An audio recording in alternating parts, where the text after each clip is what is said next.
Welcome to Dave's Daily Crypto Take. Today is Wednesday, August 11th, 2021. Let's take a look at today's charts. At number one, we got BTC at $45,976.48, up 0.11%. Ethereum at number two, $3,221.71, up 1.3%. Binance Coin, number three, $386.57, up 5.60%. Tether at number four, $1. Cardano number five, $1.79, up 13.57%. XRP at number six, 88 cents, up 3.87%. Dogecoin at number seven, 26 cents, up 3.47%. USD coin number eight, 99 cents. Polkadot at number nine, $21.40, up 0.17%. And last but not least, Uniswap at number 10, $30, up 1.05%. Let's take a look at the crypto fear and greed index. It is extreme fear can be a sign that investors are too worried. That could be a buying opportunity. And when investors are getting too greedy, that means the market is due for correction. So today we got greed at 70. Yesterday was greed at 71. Last week was fear at 42. And last month at this time was extreme fear at 25.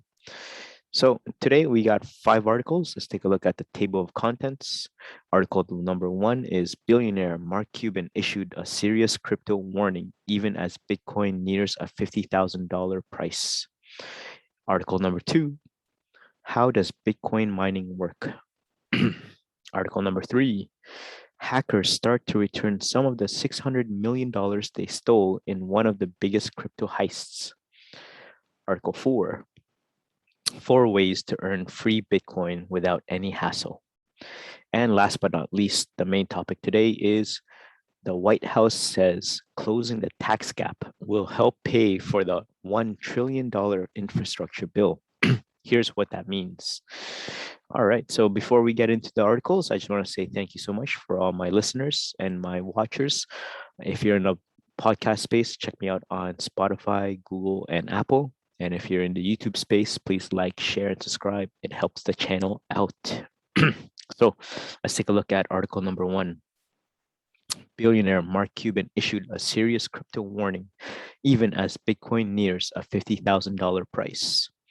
So Bitcoin and cryptocurrencies have soared in recent days, even after the US Senate rejected a bipartisan compromise on a crypto tax provision in its $1 trillion infrastructure bill.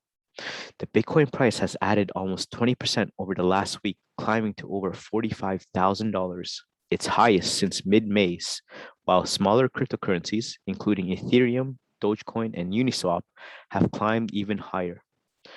Ahead of the Senate showdown yesterday, billionaire entrepreneur and investor Mark Cuban warned shutting off the Bitcoin and crypto growth engine would be like stopping e-commerce in 1995. Shutting off this growth engine would be the equivalent of stopping e-commerce in 1995 because people were afraid of credit card fraud. Cuban told the Washington Post over the weekend, or regulating the creation of websites because some people initially thought they were complicated and didn't understand what they would ever amount to. The provision proposes new rules on reporting crypto transactions to the IRS as part of the bill's fundraising provisions. That could raise as much as $28 billion by encouraging the payment of more taxes. Broadly defined brokers would be required to provide information on Bitcoin and crypto transfers, causing chaos for the industry. Yesterday, after weeks of wrangling, a compromise crypto amendment in the bill was blocked. Introduced by Senators Pat Toomey and Cynthia Lummis, the amendment sought to clarify language in the bill that would broaden the definition of a broker and increase tax requirements on software developers and those that secure blockchains in return for freshly minted tokens, known as miners. The bill's crypto provision sent shockwaves through the US cryptocurrency community in recent weeks, with crypto lobbyists scrambling to alter it and crypto investors, industry experts, and technologists roundly deriding it. So the bill has the potential to swamp cryptocurrency transactions in the country with an invasive dragnet, Paolo Adorino, the chief executive at British Virgin Islands-based crypto exchange Bitfinex, said in emailed comments. Last week, tech investor and former Coinbase chief technology officer Balaji Srinivasan branded the latest amendment a backdoor Bitcoin ban, while crypto lobbyist Jerry Brittle, the executive director of the Coin Center think tank, called it disastrous and ridiculous. Forcing reporting rules on Americans who develop software and hardware, who mine and secure the network, or who run nodes to build resilience and efficiencies is an impossible ask that will only derive development and operation of this critical technology outside the US, posted Twitter and Square chief executive Jack Dorsey. So, what do you guys think about this? Billionaire Mark Cuban issued a serious crypto warning even as Bitcoin nears a $50,000 price. Comment down below and let me know what you think. Let's take a look at Article 2. How does Bitcoin mining work? Well, here's your go-to guide for everything you need to know about crypto mining. You may have heard about crypto mining in some form by now, but if you're reading this thinking, what actually is it and what are its consequences, you're in luck. Bitcoin mining is like OG mining, coal and that, but online.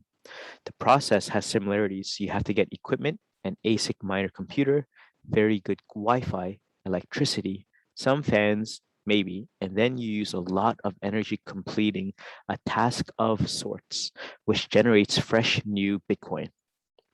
Sure, it isn't going down the mines and chipping out coal, but it is rapidly solving a complex puzzle. It's kind of like a game of guess the number, but said number is between 0 and 64 digits. For context, a billion is a 9-digit number. However, it also isn't just a number as we typically think of it. It's a hexadecimal number. This is a long, old thing to explain, but it basically means that instead of there being 10 different numbers we can use, like on a keyboard's 0 to 9, there's 16 of them. You use letters A to F to basically represent 1, 10, 1, 11, and up to 1.15. While your computer gets the right number, you're paid in brand new Bitcoins. It's mining, but for young tech bros and not your Welsh granddad who left school at 14. Essentially, it isn't just Bitcoin that's mined. Other coins like Ether are mined too. By the way, whoever solves the block fastest gets the Bitcoin. So why do people use Bitcoin mines? Well, the purpose of mining is to validate transactions. So it is an integral part of the blockchain. The complex questions the computers solve are asking if the money token has been sent and received by specific wallets, and whether the wallet sending the crypto does have the funds in place. It's sort of like a bank teller, someone who makes sure the contract is sound and that nothing bounces. When the first miner solves everything, other miners then validate the findings, which is how it becomes pretty hard to commit fraud on blockchain. Well, question is, can you make a lot of money from it? Well, in theory, it's very profitable when you bought the equipment, not cheap. When you've bought the equipment, you just let it tick over, wait for it to pay itself off, and then bring you passive bucks, minus electricity bills. Back in 2018, a Bitcoin miner told the BBC his profit margin was about 75%, about 75 pence for every £1 earned. So, very good. In 2021, Biaheza, a YouTuber, decided to try and mine Bitcoin for a week. He started seeing around $60 to $85 of income per day on a fairly modest setup. This would be upwards of £21,900 a year gross, not net profit, if he had the computers running 365 days a year. The financial risk is only really dependent on cryptocurrency plummeting in value. The upside is that if the coin is doing well, you could earn even more. Although you're up against warehouses full of computers, so making big money isn't so easy from home, as these huge computers are both going to beat you to solving puzzles and mine a lot more than you can.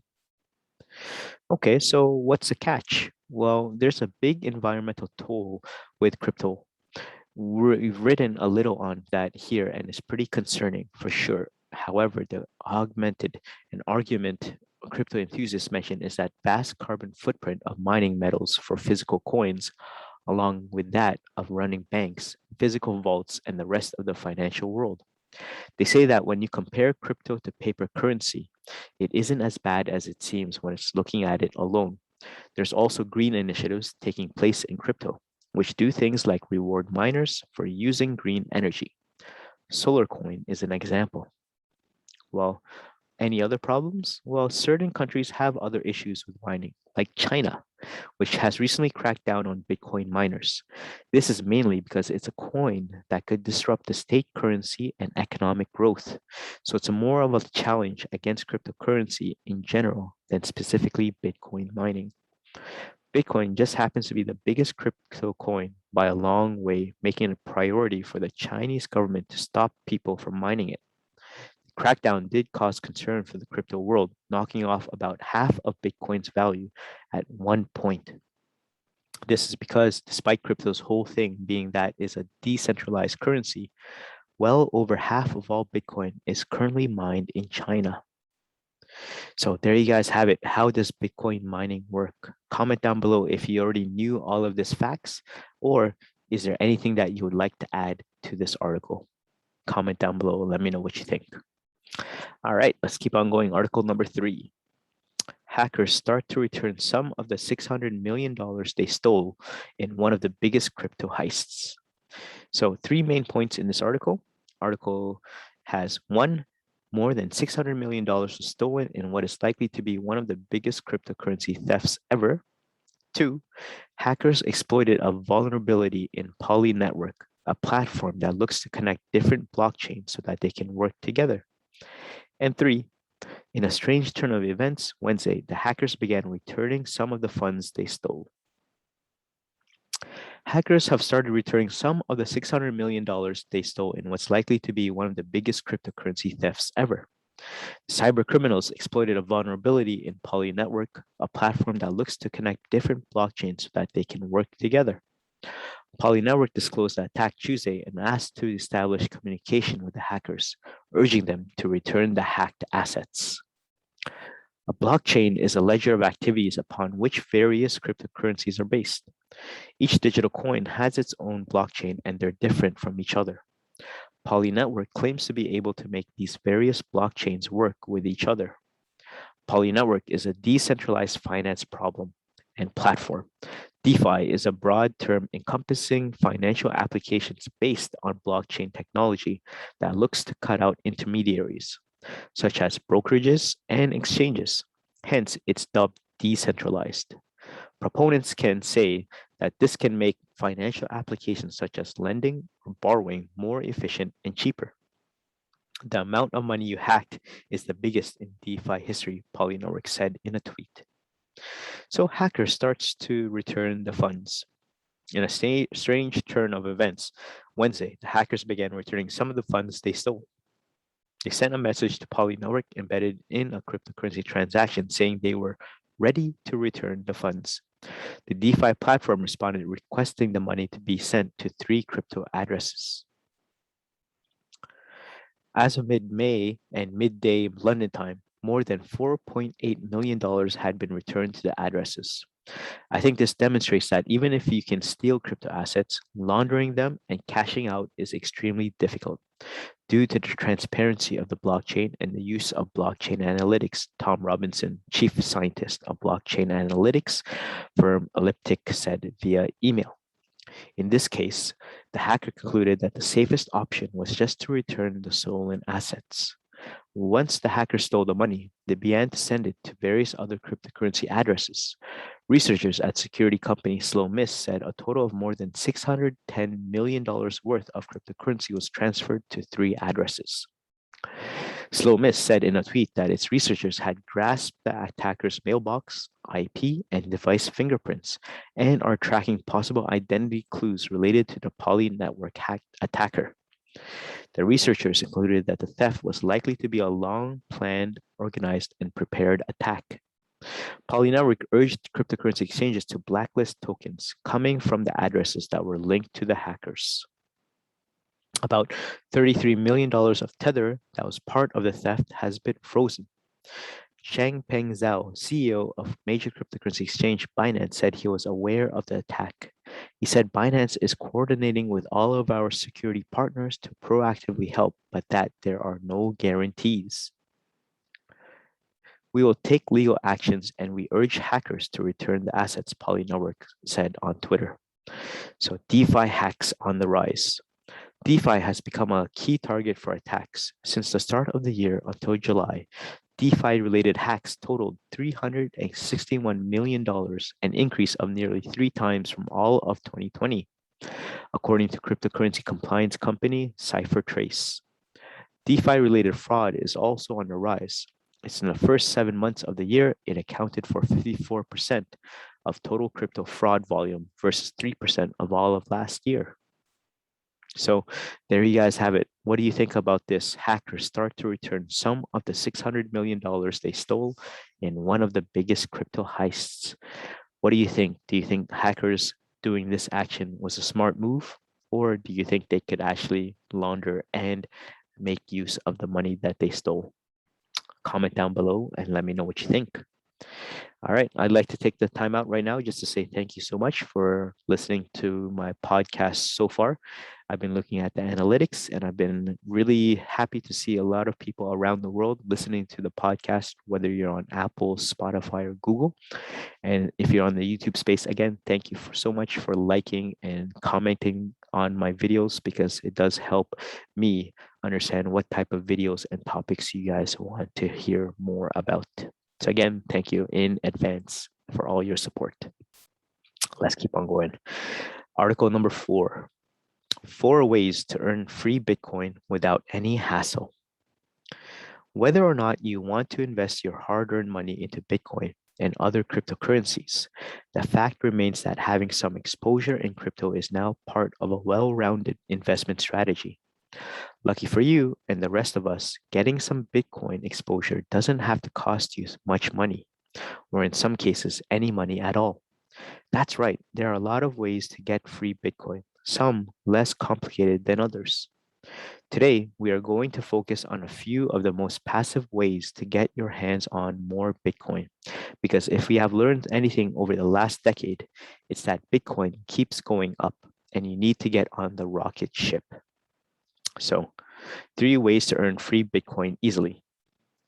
The BlockFi Visa-backed credit card. Do you spend a ton of money on your credit card? Now you can earn Bitcoin back on all your purchase thanks to the Visa-backed BlockFi Bitcoin Rewards credit card. Here are our favorite attributes of the card.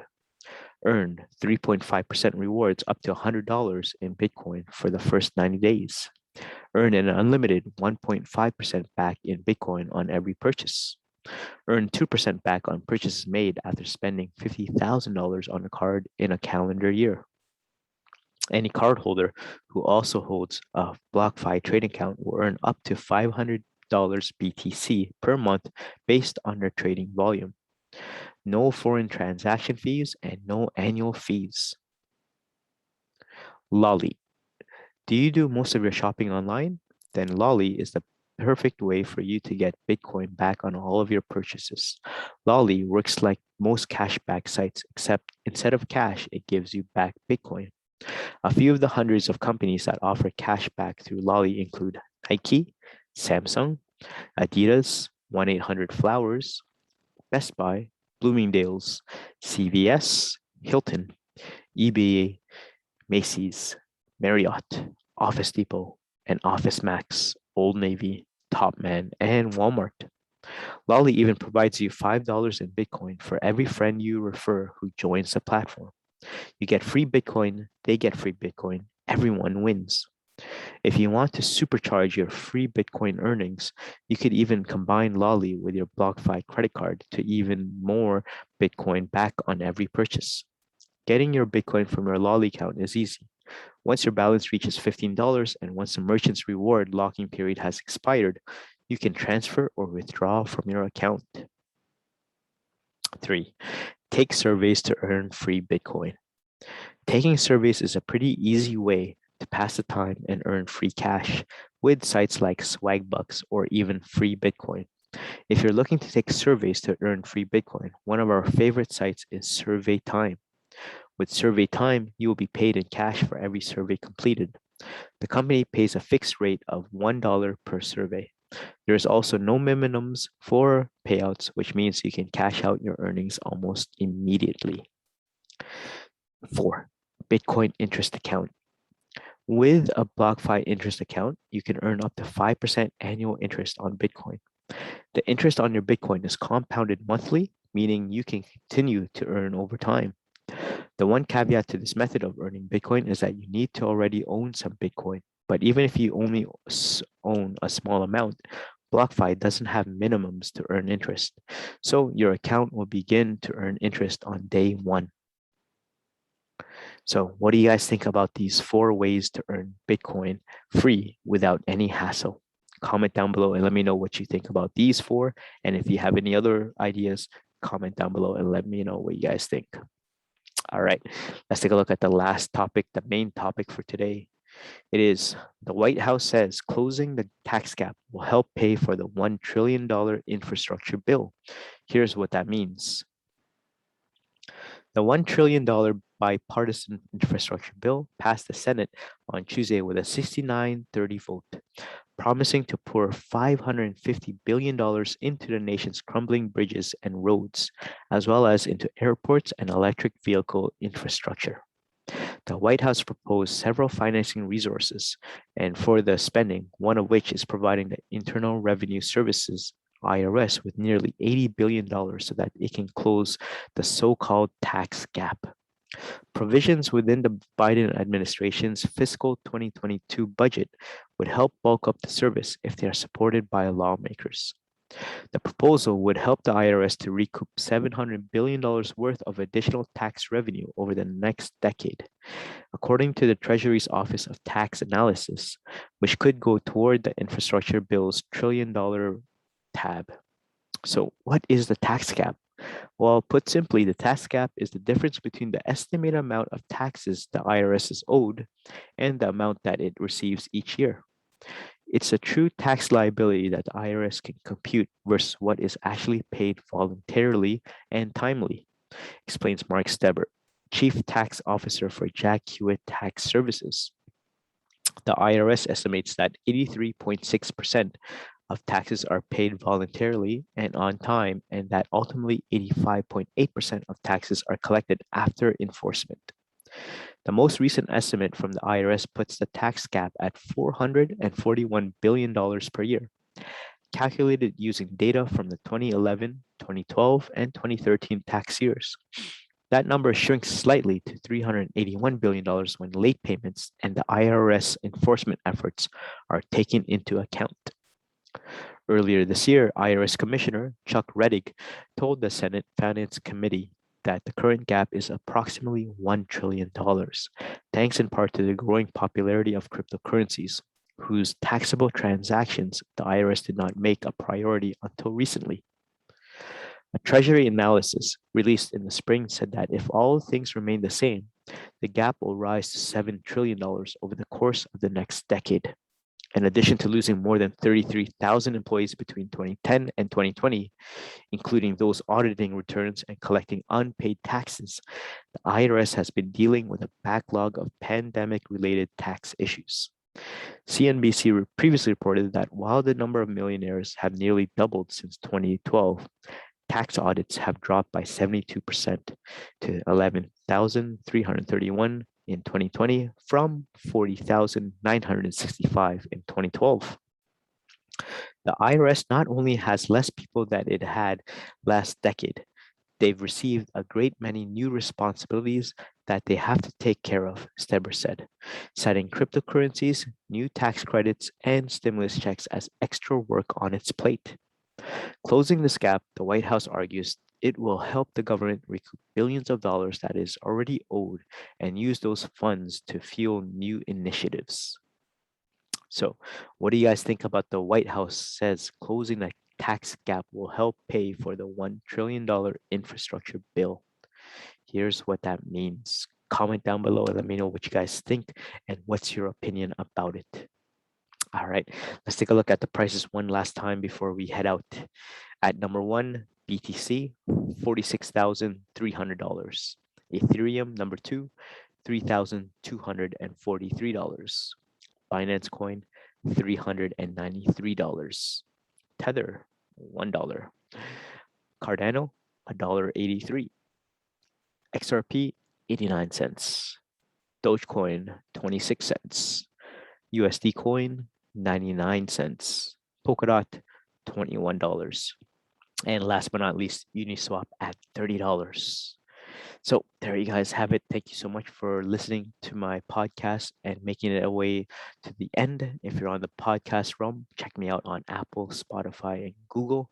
And if you're in the YouTube space, again, please like, share, and subscribe. I appreciate all the love and support.